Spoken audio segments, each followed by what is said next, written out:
Félix Lonigro para que hablemos de lo que pasó ayer en el Senado. Doctor Eduardo Germán y Daniel Quinteros desde La Rioja los saludan. ¿Cómo le va? Buenas tardes. Muchas gracias por ¿Cómo le atendernos, va, Félix? doctor. Bueno, el análisis de lo que ha sucedido ayer en el Senado, que según lo que ha remarcado el gobierno, nunca sucedió de que se rechace dos pliegos de dos jueces. Eso es lo que plantea el gobierno de Milei. Claro.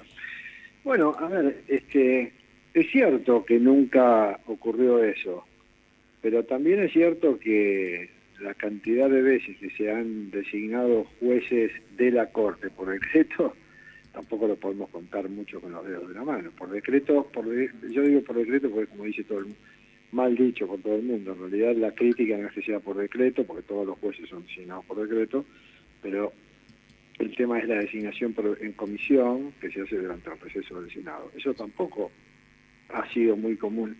Ha ocurrido alguna vez, pero no ha sido muy común en la historia. Así que si es por los casos raros, el gobierno no se puede quejar, porque además también es cierto que no son muchas las veces en las que un gobierno presenta como candidato a la Corte a semejante desatino llamado Ariel Rijo. Así que si es por desatinos y si es por novedades, no sé el gobierno de qué habla. Además, otra cosa, tampoco ha ocurrido en la historia del país que el presidente meta un decreto para designar en comisión a dos jueces 2 días antes de que empiecen las sesiones ordinarias del Congreso.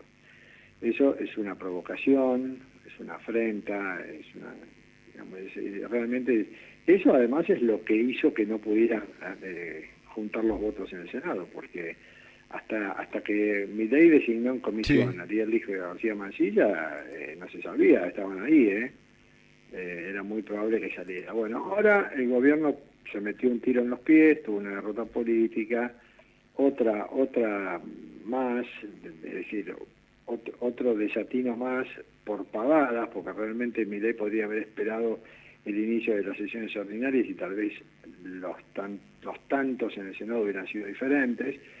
Pero bueno, las cosas ocurrieron así y por lo tanto ahora tenemos a 2 jueces rechazados y en el caso de García Mancilla, porque el caso del hijo es más fácil ahora, teniendo en cuenta que él sigue siendo juez de primera instancia, pero García Mancilla había aceptado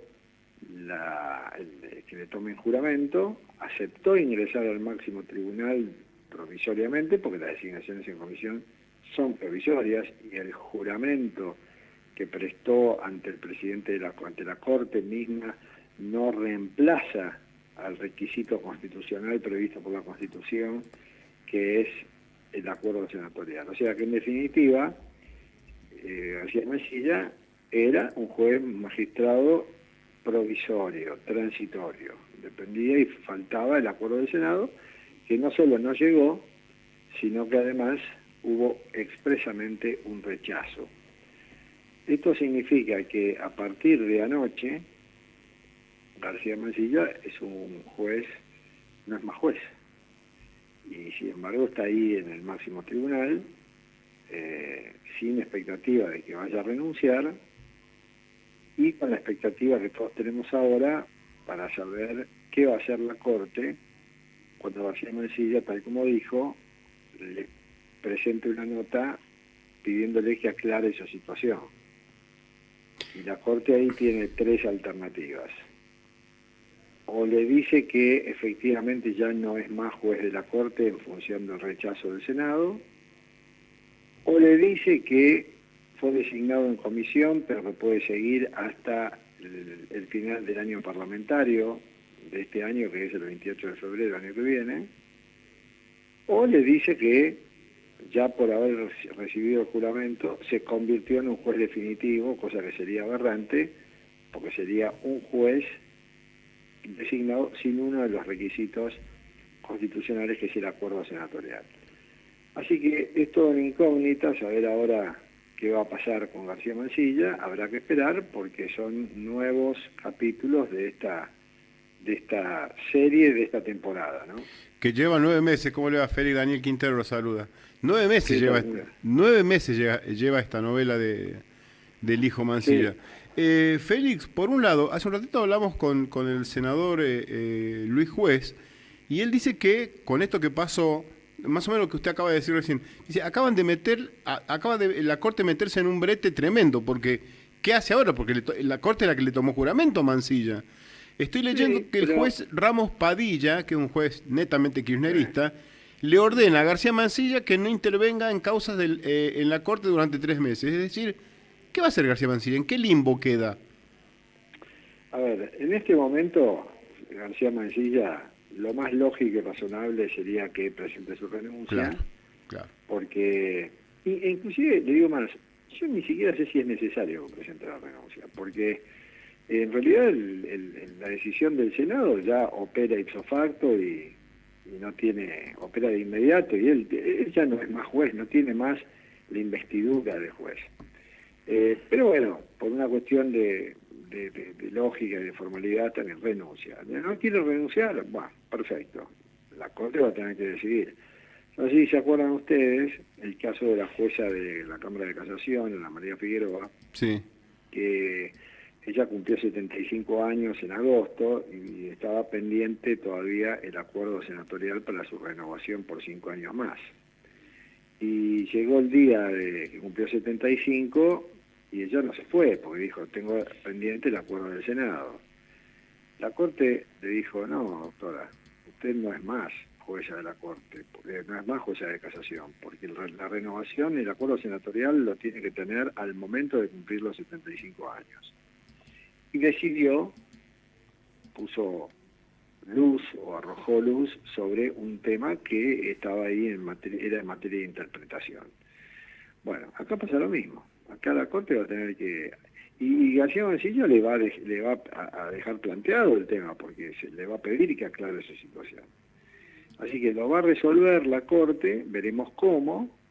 Yo le comentaba las 3 alternativas que tiene, y bueno, y habrá que esperar a ver si García Mansilla sigue siendo juez hasta fin de año, cosa que no tiene gollete, porque ese no es un plazo de duración del cargo, sino que es un plazo que tiene el Senado para pronunciarse. Y eventualmente, pase lo que pase, si García Mansilla no se va, todas las cosas que firme o todas las sentencias que firme seguramente van a ser impugnadas, y la misma Corte va a terminar resolviendo esas impugnaciones, ¿no? Sí. Félix, usted hace un rato decía, hablábamos de error no forzado con Luis Juez, ¿no? Porque fue un juez tan resistido por todos, Lijo. Y mucho se habló del famoso pacto, ¿no? Incluso si anoche usted ve la primera reacción del presidente Milei en su cuenta de X, él dice, bueno, principio de revelación, vieron, no había ningún pacto. Acá con Eduardo tenemos una teoría, a ver si claro, también usted me va a decir, yo no soy analista político, pero usted está cerca de allí, quizás Sí, escuchó sí. algo. Puede ser que haya habido un pacto que alguno de los dos no cumplió una parte y el otro dijo, bueno, ya está, hasta acá llegué con el hijo, no pude, chau, no entra. ¿Qué querés que haga? Bueno, de hecho García Mansilla... Perdón, Lijo, por Lijo. ah, Un pacto por Lijo con Cristina, que es lo que siempre se habló, y anoche Milei dice, vieron, no había ningún pacto. Puede ser que alguno no haya cumplido el pacto y por eso... porque los votos los sí, tenía Félix, como usted dice. los votos los tenía, y eso de que no hay ningún pacto entre Cristina y Milei es chamullo para la gente, para los trolls fanatizados de Milei, porque la realidad es que si realmente él quisiera que Cristina Fernández no fuera candidata, en noviembre del año pasado hubiera ordenado por lo menos a su propia tropa en el Congreso, que son 2 gatos locos, hubiera ordenado que salga ficha limpia. Sí. Sin embargo, le metió un delay, le hizo reformas que en realidad no sé ni para qué esas reformas. O sea, claramente ladran Sancho, pero por otro lado acuerdan. Y yo no tengo dudas, por más que él hable del principio de la revelación y dónde están esos que decían que no, yo soy uno de los que cree que hay pactos, indudable. Después, bueno, para la tribuna se pelean, porque si no, si no el electorado de uno y de otro no ve con buenos ojos que haya un pacto entre ellos. Pero para mí lo hay, más allá de esto, ¿no? Así que el gobierno ahora inclusive está pidiéndole a García Mansilla que se quede. Que se quede, sí. Vaya. Sí. Esto es bueno, está bien, es la mujer despechada o el hombre despechado en el amor, ¿no? Perdieron una batalla. ¿Y esto a dónde termina según lo que usted ve?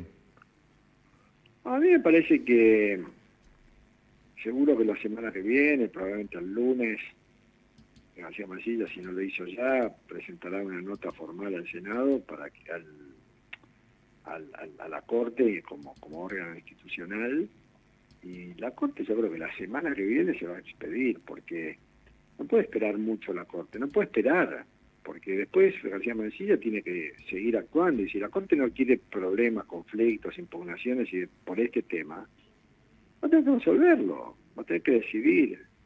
Y yo, si tengo que votar en este momento, ¿cuál es la opción? Para mí tiene 3 posibilidades la Corte, que son las que les dije, ¿no? Sí. Para mí, la Corte le va a decir a García Mansilla que no puede continuar. Y está también la posibilidad, me juego un mínimo a la posibilidad de que le diga, bueno, sí, hasta el fin de la próxima legislatura. Sea lo que sea que diga la Corte, como este es un caso inédito, va a generar un precedente, y a lo mejor dentro de 15 a 20 años, cuando otro presidente quiera hacer lo mismo, decir, ¿qué antecedentes hay de esto? Y bueno, tenemos el caso del hijo, y el caso de García Mansilla, donde la Corte dijo tal cosa. Bueno, para nosotros es un poco coleccionar datos y antecedentes. ¿Y hay posibilidad de que ahora presenten otros postulantes? Sí, claro, porque la Corte sigue quedando con 3 miembros, Sí. entonces hay que completar esos 2. Mi idea va a tener que acudir a otros postulantes, y además lo va a tener que hacer de inmediato, porque también es cierto que Milei tal vez espera que tener mejor suerte en las elecciones y tener un poco más de gente en el Senado, sobre todo. Esa es la idea, parece, doctor. Ese parece que es la idea, tener más fuerza en el Claro. Parlamento. Claro, y bueno, entonces si es así, probablemente a fin de año estemos otra vez con jueces, y espero que esta vez no lo haga en comisión, Sí. ¿no? Por todos los problemas que genera. Lo que sí yo haría es designar a 2 mujeres, proponer a 2 mujeres. Claro. ¿Usted cree que sí, que podría ser, hasta es lógico, ¿no? Claro, no es obligación, pero tiene sentido. La Corte Suprema ha tenido 3 mujeres en toda su historia. La primera fue Margarita Argúas, en la década del 70, que la puso la NUCE. Después estuvo Carmen Argibay, que se murió, y Elena Hayton. 3 mujeres en toda la historia de la Corte, desde su primera composición en 1862, una cosa así, hasta ahora. Me da la sensación que sería interesante proponer a 2 mujeres, por lo menos a una, por lo menos, ¿no? Ya que Sí, tanto hablamos de inclusión y demás, ¿no? Y lógico. Sí, sí. Sí, este gobierno mucho el tema de género no le importa. A mí tampoco me preocupa, ¿eh? Es decir, no me preocupa que fueran todos hombres. Pero... Mientras sean probos, claro, idóneos, claro, qué sé yo. idóneos, sí. Y el tema es que no es que hay que buscar... A ver, es un problema encontrar mujeres porque por un motivo, por otro. Bueno, pero esto es una lista de candidatos. Hay mujeres profesionales que son muy destacadas, juristas, que podrían ocupar ese lugar tranquilamente y aportar tal vez otra mirada, algunos puntos de vista sobre algunas cuestiones, ¿no? No digo porque las mujeres sean diferentes a nosotros, pero a veces tienen una mirada diferente en algunos temas. Y no estaría mal que sean mujeres las 2 que hay que completar. Bueno, doctor, muchísimas gracias, como siempre, Capo, y tan atento con la provincia de La Rioja. Que tenga un excelente fin de semana y seguramente seguimos con esta serie de Netflix. novela. Sí, una novela. Una novela. Sí, todos los días. Eso sí, le está funcionando el gobierno, pero nos tiene entretenido. Nadie está hablando del tema económico. Estamos todos hablando de este tema. Eso sí funciona. Muchas Así es. gracias. Hasta luego. Bueno. Bueno, buen fin de semana. Hasta luego. Hasta luego, doctor. Félix Lonigro, abogado constitucionalista, hablando del tema de la Corte y el Senado de la Nación. Síntesis, el letrado acá, Daniel Quintero. Sigo sin entender Sí. el empecinamiento que le puso el gobierno nacional al tema Lijo. Para que hablemos de esto. Incluso no me quise pelear con juez porque estoy muy pacífico. Para hablar de esto, ¿Qué? no te está dando, estamos hablando de esto, no estamos hablando. Mira, vos fíjate lo que ha sucedido. No pasó nada con el... Bueno, pero nuestro aliado, La economía se nuestro quedó- aliado comercial nos metió aranceles. Sí. Si él quería, no nos metía, ¿o no? Es cierto. Y nos metió Nos un metió 10. 10. Un 10. ¿No? Te metió. Que está bien, algunos ayer decían, es el mínimo, es el mínimo, es el mínimo. Te metió. Pero había algunas que eran del Sí. 4 y se fueron al 10. Claro. Está bien, había algunas de 15 que vinieron al 10. Bueno, te tiene entretenido. Se fue a Estados Unidos el presidente Javier Milei. Estaba Trump en Miami. Sí. Hasta el momento no hay foto. No hay foto. Salvo que la hayan guardado para dejar que estemos hablando de este tema, ¿no? También. Pues viste que esto, vos tenés que dudar de todo. Según las redes, Sí. que no hay foto, no se consiguió. Sí. Y incluso algunos están diciendo que están apuntando ya a Wertheim porque no hizo el Sí. trámite necesario. Yo lo sigo a Trump en su propia red social y él ha publicado cuando llega, cuando... ¿Sabe por qué fue Trump a Miami? Había un campeonato de golf. Que eso no lo leí en ningún lado. No lo leí. Bueno, seguimos. ¿Qué más tenemos? Este movimiento del riesgo país, que en algún momento llegó a 2.500 hace muy Sí, poco sí, que ahora tiempo. incluso bajó, Sí. bajó un Y poquitito. con el tema del dólar, y entonces nadie está hablando de estos temas. Se han movido un poquito los precios en los supermercados. Hay un cierto movimiento por el tema del dólar. Y nosotros estamos hablando con lo negro de los jueces. ¿Le entendiste o no? Sí. Es mi análisis humilde que hago de este micrófono de Y la vos Río. fíjate que lo negro sí cree en el pacto. Sí, Él sí cree en el pacto. sí. Porque reitero, la primera publicación del presidente Milei fue principio de revelación, Sí. vieron que no había ningún pacto, Lijo, no me aprobaron Lijo, entonces... Ahora, lo que yo no entiendo es el enojo con el PRO, porque el PRO le avisó toda la vida que a lo negro no lo queríamos. Miren, no lo queríamos. Bueno, gracias. Pongan una mujer y listo, hombre. Dame un título.